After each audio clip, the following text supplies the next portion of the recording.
So now let's look at question number 31. Which of the following statements is wrong? If a number is divisible by 2 and 5, then it is also divisible by 10. तो ऐसे जो question आते हैं statement wrong कौन सा है, इसको समझने के लिए हम लोग क्या करते हैं, जो ट्रू है उसको टिक कर देते हैं. तो if a number is divisible by 2 and 5 then it is also divisible by 10. Okay fine, ऐसे टिक करना है अपने को. अभी देखते हैं. The numbers divisible by 6 are also divisible by 2 and 3.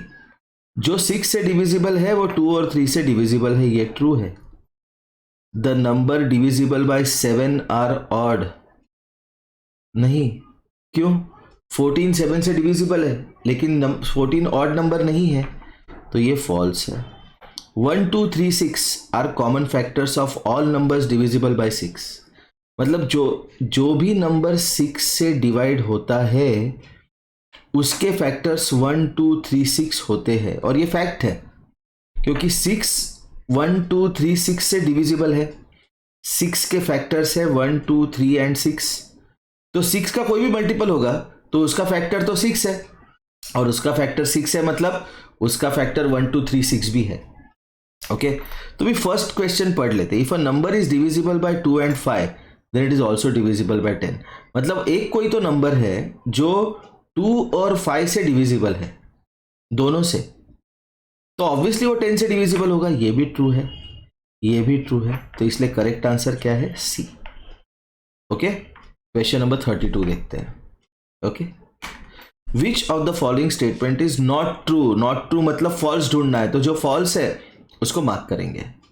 Opposite angles of a parallelogram are congruent. ये parallelogram का प्रॉपर्टी है, ये ट्रू है. The adjacent sides of a parallelogram are congruent. ये फॉल्स है. The diagonals of a parallelogram are congruent. ये भी false है. अगर मेरा पैरेललोग्राम रेक्टेंगल है तो ही मेरे पैरेललोग्राम के डायगोनल्स कॉन्ग्रुएंट है. The diagonals of a parallelogram bisect each other. ये ट्रू है, तो बी और सी फॉल्स है. Statement B, statement C. Next, the length of a cuboidal tank is 1.5 times its breadth and height is twice the length. जो cuboid होता है वो ऐसे दिखता है.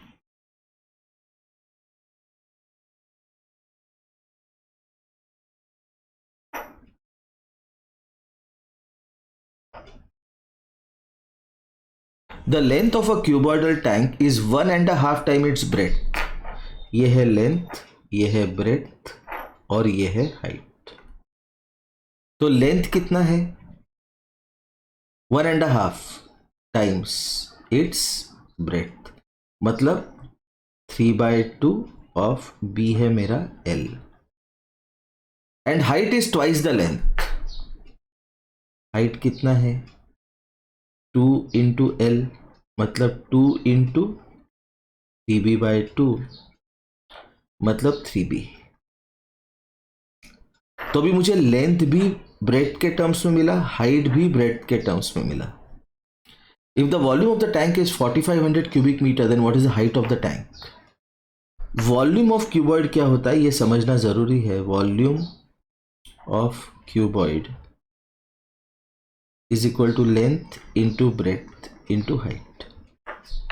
और वॉल्यूम का जो यूनिट होता है वो होता है मीटर क्यूब. तो लेंथ कितना है? 3/2b. ब्रेथ कितना है? b. हाइट कितना है? 3b. लेकिन ये कितना दिया है? 4500. तो उसने पूछा है what is the height of the tank. Okay तो अभी हम लोग करते हैं इसको solve. 3 3s are 9. 9/2 into B cube is equal to 4500. बहुत सिंपल है ये क्वेश्चन. अभी देखो बी क्यूब क्या है? 4500 into 2/9. 9 5s are 45. 500 into 2 1000. B का क्यूब 1000 है तो बी क्या होगा? 10, क्योंकि 1000 क्या है? 10 का क्यूब. तो बी बन गया मेरा 10. अब इसको क्या चाहिए? हाइट. हाइट कितना है मेरा? 3b. लेकिन बी कितना मेरा? मेरे को 10. क्या? मीटर्स. क्यों? क्योंकि वॉल्यूम क्यूबिक मीटर में दिया था. ओके तो 3b कितना है 30 क्या मीटर्स, तो ये करेक्ट हो गया। अभी 1000 तो होगा नहीं, 10 तो होगा नहीं, तो बचा 3000 सेंटीमीटर्स। तो 30 मीटर्स क्या होता है 30 इंटू 1 मीटर, ये स्टेप समझ लो, which is 30 into 100 centimetres which is 3000 centimetres. ये बन गया मेरा answer. Okay, next, the diameter of a wheel of a tractor is 1.4 metres. एक ट्रैक्टर है जिसके व्हील का डायमीटर डी, डायमीटर डी कितना है 1.4 मीटर्स। लेकिन मुझे डेसिमल में सॉल्व करना पसंद नहीं, इसलिए मैं लिखूंगा इसको 14/10 metres. Then how much distance is covered by the wheel in 400 complete rotation. तो distance covered in 1 rotation is equal to circumference of wheel। क्यों ऐसे? सपोज व्हील शुरू होगा यहां से, तो एक रोटेशन में ए वापस यहां पे आएगा, तब एक रोटेशन होगा, तो वो क्या है 2πr, जहां पे r क्या है रेडियस। लेकिन जो डायमीटर होता है वो होता है 2r, तो इसलिए ये हो गया पाई डी। ओके, तो सरकमफ्रेंस ऑफ व्हील का फॉर्मूला क्या हो गया पाई डी। पाई डी मतलब पाई इंटू 14/10। तो डिस्टेंस कवर्ड इन 400 कंप्लीट रोटेशन पूछा है उसने, तो distance covered in 400 complete rotations is equal to 400 into distance of 1 rotation। एक रोटेशन में जितना डिस्टेंस किया उसको 400 से मल्टीप्लाई करो, विच इज 400 इंटू पाई, पाई कितना है 22/7 इंटू 14/10। ये 0 गया 0 गया, 7 2 ज़ा 14। तो इसको सॉल्व कैसे करते हैं देखो, 4 इंटू 10 इंटू 2 इंटू 11 इंटू 2, 2 2 ज़ा 4, 4 4 ज़ा 16, 16 इंटू 11 इंटू 10, 16 11 ज़ा 176, 1760 मीटर्स। ये आंसर है क्या देखते हैं, लेकिन आंसर किलोमीटर में है, तो 1 किलोमीटर मतलब 1000 मीटर्स, तो 1760 मीटर मतलब कितना किलोमीटर। तो question mark is equal to 1 into 1760 upon 1000, 3 बार डेसिमल घूमेगा, तो 1.76 किलोमीटर्स। तो answer is 1.76 kilometres. Okay, let's look at question number 35। इस क्वेश्चन को समझने के लिए हम लोग पैरेलल लाइंस का कॉन्सेप्ट एक बार रिवाइज कर लेते हैं। ओके फाइन, तो जब कोई भी दो लाइंस पैरेलल रहते हैं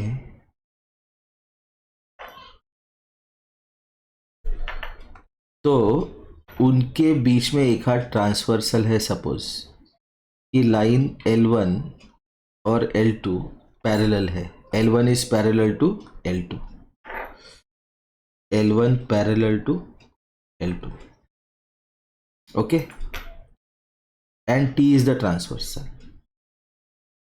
तो इसमें बनते हैं 8 angle, A B C D W X Y Z। ये ट्रांसवर्सल जो होता है ये कोई तो भलते डायरेक्शन में L1 और L2 को कट कर रहा है, तो ये पैरेलल नहीं होगा L1 L2 को। तो इसने कट किया 2 पॉइंट पे, एक पॉइंट है P, एक पॉइंट Q। तो जो एंगल्स बनते हैं उनमें रिलेशन है, तो एंगल्स कौन से हैं पहले वो देखते हैं। सबसे पहले हम लोग देखते हैं वर्टिकली अपोजिट एंगल्स। कैसे होते हैं वर्टिकली अपोजिट एंगल्स? ऐसे, ये और ये और ये, और उनकी प्रॉपर्टी क्या होते हैं? They are equal. तो वर्टिकली अपोजिट एंगल्स पी पे कौन से बने? At the point P, A equal to C and B equal to D. At Q, W is equal to Y and X is equal to Z. ये बन गया vertically opposite angles. उसके बाद देखते हैं हम ऑल्टरनेट एंगल्स। ऑल्टरनेट एंगल्स क्या होते हैं? जेड के खांचे में बैठने वाले angles.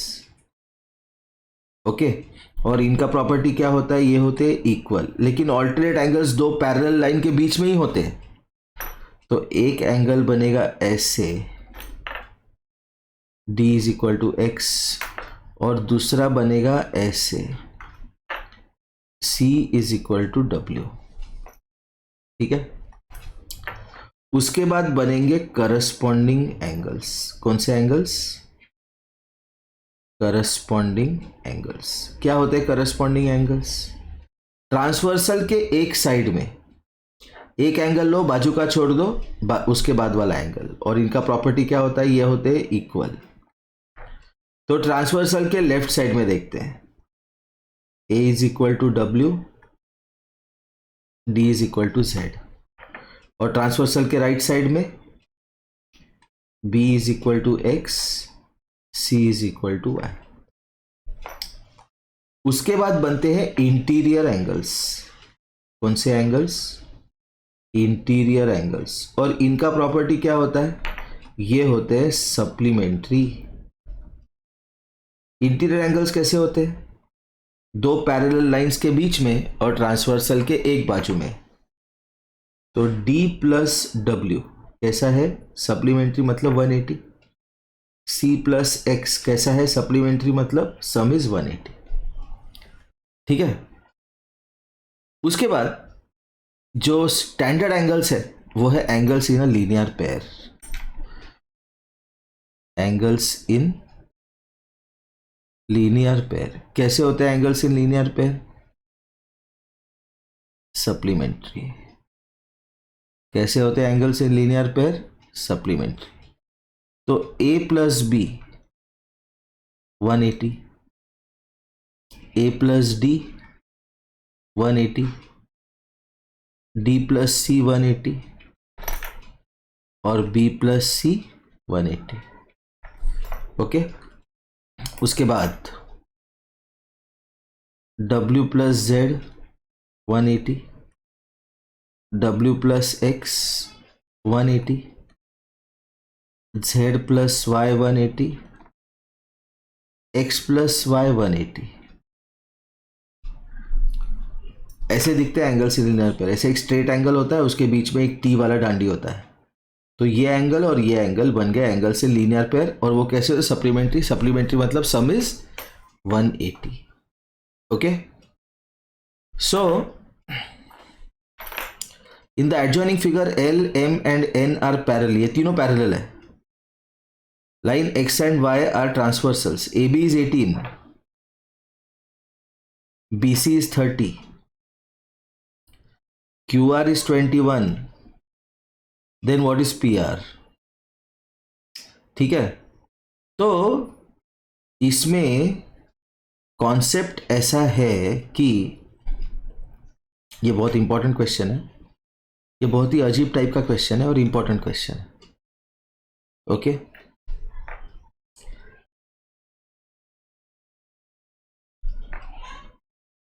AB upon BC is equal to PQ upon QR।